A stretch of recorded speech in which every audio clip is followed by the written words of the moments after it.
Vamos demonstrar agora a proposição 16 do livro dos elementos, que é conhecida, né, como o teorema do ângulo externo. Então, qual é a ideia? Né? A gente tem um triângulo ABC aqui, e esse segmento AB é prolongado, e a gente obtém assim, esse ângulo DBC, que é chamado ângulo externo do triângulo ABC, um dos ângulos externos. Né? Então, o que a gente vai demonstrar é que o ângulo externo é sempre maior do que qualquer um dos ângulos internos do triângulo não adjacentes a ele. Então essa aqui é a ideia. É claro que o ângulo externo, né, pode ser menor do que o ângulo interno adjacente a ele. Né, se eu tomar, por exemplo, uma situação como essa aqui. Ou pode ser igual se o ângulo for reto.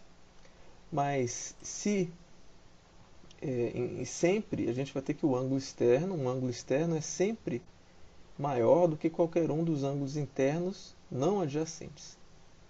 Então essa é a primeira de uma série de proposições aqui nos elementos que a gente vai lidar com desigualdades, né? Com inequações, ao contrário de trabalhar com igualdades. Então a gente vai em particular estabelecer em breve aí a desigualdade triangular. Né? Então esses teoremas são importantes. Esse teorema aqui é importante para a gente poder mostrar várias desigualdades envolvendo ângulos e lados de um triângulo. Bom, então, como é que a gente pode demonstrar isso, né? Que qualquer um dos ângulos internos não adjacentes ao ângulo externo dado, né, é menor do que ele. Então vamos pensar, são dois ângulos aqui que eu tenho que mostrar, né, que são menores do que o ângulo externo que eu estou considerando, neste caso aqui. Então a gente faz um caso, o outro caso é análogo. Então, como é que a gente pode proceder? Né?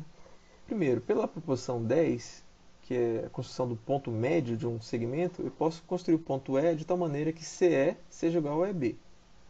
Tá?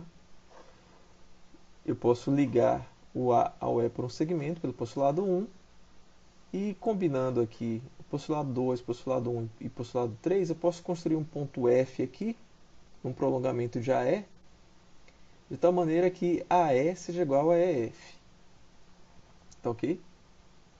Bom, mas aí, pelo teorema que a gente acabou de demonstrar, a proposição 15, esses dois ângulos aqui, BEF e CEA, eles são iguais, né? Eles são opostos pelo vértice. Então, eu posso aplicar o caso LAL de congruência. Né? Se eu ligar aqui, ó, ponto B ao F, eu vou obter dois triângulos que são congruentes pelo caso LAL, a proposição 4, porque eu tenho CE igual a EF, porque o ponto médio, E é o ponto médio, AE igual a EF por construção, e esses dois ângulos aqui congruentes porque eles são opostos pelo vértice. Tá ok? Consequentemente, estes ângulos em anil aqui, né, FBE e ACL, são congruentes, porque eles são ângulos correspondentes em triângulos congruentes. Bom, mas note que este ângulo FBE é só uma outra maneira de me referir ao ângulo FBC. Da mesma maneira, o ângulo ACE é só uma outra maneira de eu descrever aqui o ângulo ACB. Né? Bom, aqui a gente está se confiando na figura. Isso é um ponto que não está muito claro nos elementos, né? Como é que a gente assegura isso através de postulados e proposições. Mas vamos confiar na figura aqui. Então a gente tem que o ângulo FBC é congruente ao ângulo ACB. Ora, mas como eu construí esse ponto F aqui no interior do ângulo DBC dado, no ângulo externo, então este ângulo aqui, FBC, ele é uma parte do ângulo DBC. Então, como o todo é maior do que a parte, né, este ângulo FBC é menor do que o ângulo DBC, pela noção comum 5. Tá? E também pela figura, porque a gente está confiando aqui que esse ponto F ele, está no interior do ângulo DBC.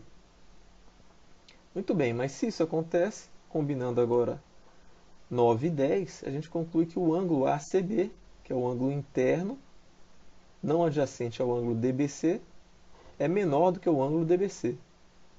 Ou seja, o ângulo externo é maior do que este ângulo interno não adjacente a ele. Fazendo uma construção análoga, a gente pode mostrar que este ângulo BAC também é menor do que o ângulo DBC externo aqui neste caso. Tá?